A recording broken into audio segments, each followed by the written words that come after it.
دوستوں آپ نے حضرت بلال رضی اللہ تعالیٰ عنہ کے بارے میں بہت ساری باتیں سنے ہوں گے اور آپ کے علم میں یہ بات ہوگی کہ یہ غلام تھے، ان کے والد بھی غلام تھے اور حبشی تھے، اور جب یہ رسول اللہ صلی اللہ علیہ وسلم کی غلامی میں آئے اس وقت ان کا مرتبہ بہت بلند ہو گیا۔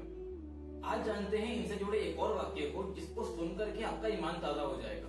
دوستوں اس ویڈیو کو اور اس واقعے کو ہم شروع کریں اس کے پہلے آپ لوگوں سے ایک درخواست ہے کہ اگر آپ ہمارے چینل پر نئے ہیں تو اس ویڈیو کو لائک، شیئر اور چینل کو سبسکرائب ضرور کریں تاکہ اور بھی انفارمیٹیو ویڈیوز آپ تک پہنچتی رہیں۔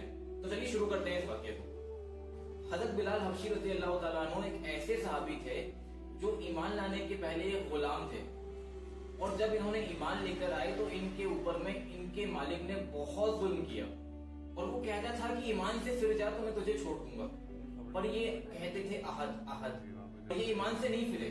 ان پر طرح طرح کے ظلم و ستم کیے گئے، انہیں گرم ریت پر لٹایا جاتا تھا کھلے بدن، ان پر پتھر رکھے جاتے تھے، ان پر کوڑے برسائے جاتے تھے، پر جتنے ان کو تکلیف دی جاتی ان کا ایمان اتنا مضبوط ہوتا جاتا، اور یہ کہتے جاتے احد احد، یہاں تک کہ کفار مکہ ان کے اوپر میں باری باری ظلم کیا کرتے تھے اور وہ ظلم کر کر کے تھک گئے تھے، پر ان کا ایمان پل بھر کے لیے بھی ڈگمگایا نہیں۔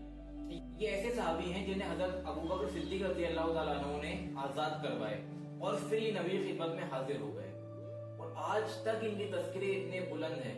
اس کی وجہ انہوں نے اپنے آپ کو پوری طرح سے محمدی سانچے میں ڈھال لیا، انہوں نے نبی کے حقیقی غلام ہونے کا ثبوت پیش کیا۔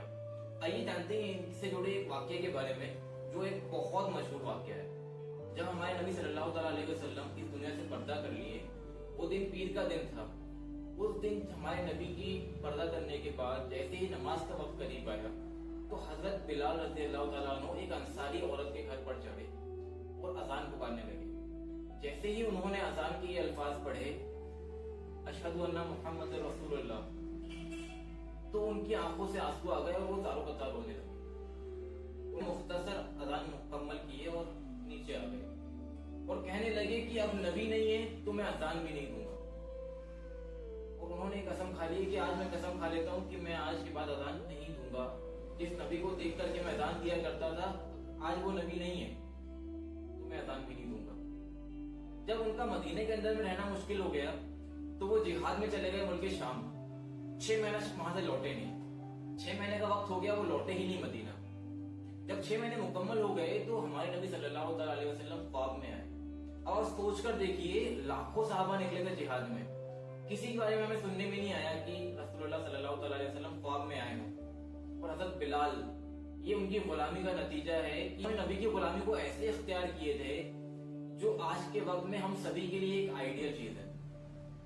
ہمارے نبی صلی اللہ تعالیٰ علیہ وسلم حضرت بلال رضی اللہ تعالیٰ عنہ کے خواب میں آئے اور ہمارے نبی کہتے ہیں بلال یہ کیا بے وفائی ہے، تم نے تو ہمارے شہر آنا ہی چھوڑ دیا۔ اتنے لاکھوں صحابہ نکلے ہیں جہاد میں پر کسی کے خواب میں نہیں آئے ہمارے نبی۔ حضرت بلال کے خواب میں آتے ہیں اور کہتے ہیں کہ یہ کیا بے وفائی ہے، آپ نے تو آنا ہی چھوڑ دیا، آپ نے تو ملنا ہی چھوڑ دیا۔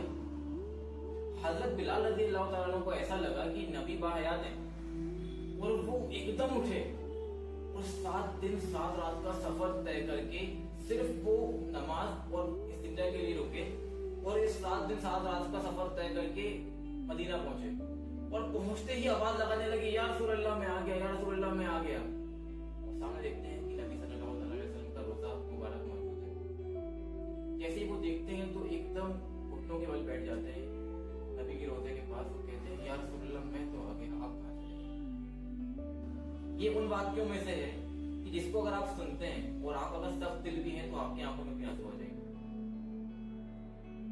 بہرحال یہ آ کر بیٹھے ہیں اور تھوڑی دیر میں نماز کا وقت آیا تو لوگوں نے چاہا کہ بلال آئے ہیں تو اذان بلال پکاریں، تو سب نے سوچ لیے تھے اور سب کو اس بات کا علم تھا کہ بلال نے قسم اٹھا چکے ہیں کہ وہ اذان نہیں دیں گے۔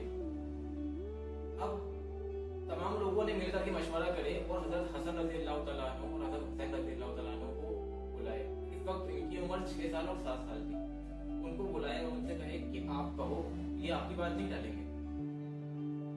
حضرت حسن رضی اللہ تعالیٰ عنہ اور حضرت حسین رضی اللہ تعالیٰ عنہ آتے ہیں اور کہتے ہیں چچا آپ سے ایک بات کرنی ہے۔ وہ کہتے ہیں بچوں تم پہ تو جان قربان ہے، بولو کیا بات ہے۔